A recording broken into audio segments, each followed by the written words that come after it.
Well, Dennis Prager is one of the finest and most intelligent conservative voices on radio. He is a great author as well. He launched a terrific YouTube channel featuring his PragerU videos, like Prager University. They teach tremendous lessons of truth. But unfortunately, his traditional worldview met with bias and resistance from the very people who say that they exist to promote free communication of ideas. Take a look at what Dennis has run into in cyberspace.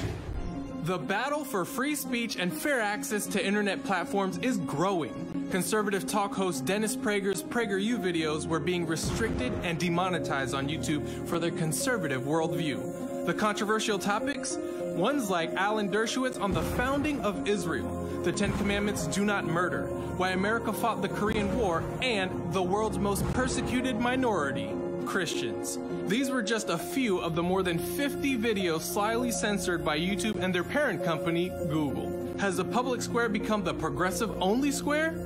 It is rapidly beginning to look that way. Ladies and gentlemen, please welcome, by way of satellite, Dennis Prager. Dennis, I am shocked that Google, by way of its subsidiary, YouTube, censored videos that are as wholesome as the ones at PragerU. What on earth is happening? Now, in order to be on the restricted list for Google YouTube, you have to be either pornographic or inciting to violence. It is so absurd. When they had my video, I only have done 10% of PragerU videos. 90% are done by other people, and we have about 350 up. They're all 5 minutes, and we'll have 1 billion views this year. It's a big deal. But I had a video because I did the 10 Commandments, and I did 5 minutes per commandment. And unbelievably, they had for a while on the restricted list. That means that kids can't watch it. Do not murder. God said do not murder. Now, how's that for pornography and inciting to violence? This was not done by an algorithm, and I think that's what the audience needs to understand.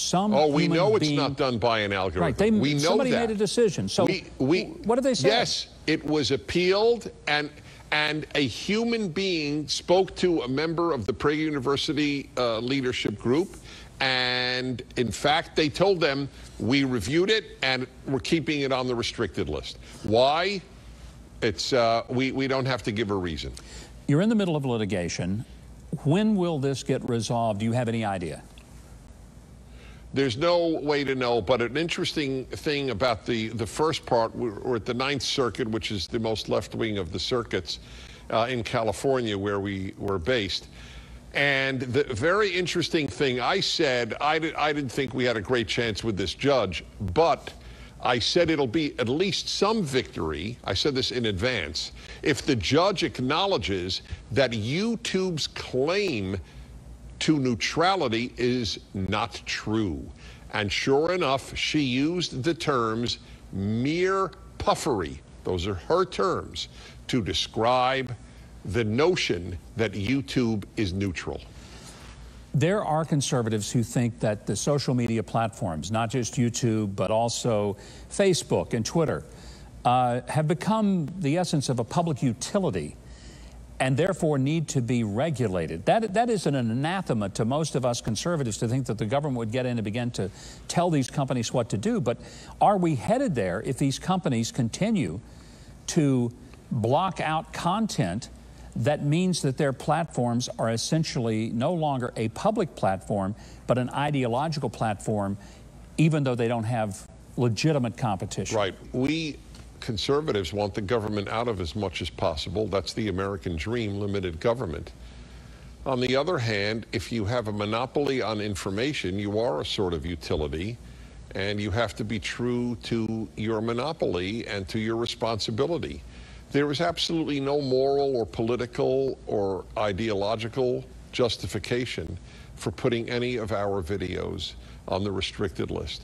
We're changing minds. The purpose of Prager University is to change minds. And here's something I think, Governor, you will be really happy to know. Of the 600 million views last year, 65% were under 35 years of age. That's beautiful.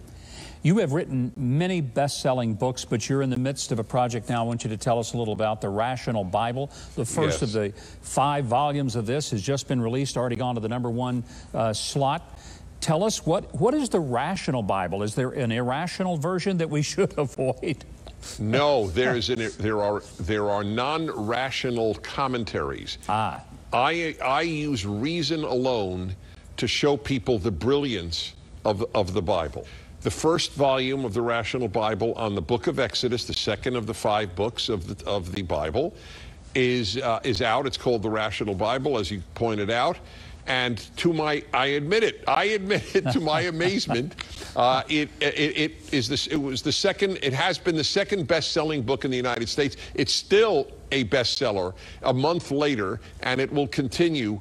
I want people to understand why the Bible was the central text of Western civilization and of the United States. Yeah. Well, everything I've ever heard from you, seen from you, I have loved. I've never, ever seen something from Dennis Prager that was not intellectually stimulating, incredibly understandable, and very valuable, and I'm just delighted to have you here. We're going to be monitoring the lawsuit. I want to make sure that we keep our audience informed because this affects all of us. Dennis, thank you so much for being with us. God bless you. Thank you. And you can keep up with my guest online at DennisPrager.com and find all the Prager University videos there as well. Well, let's all stay vigilant to ensure that the information superhighway doesn't become some kind of a one-way street.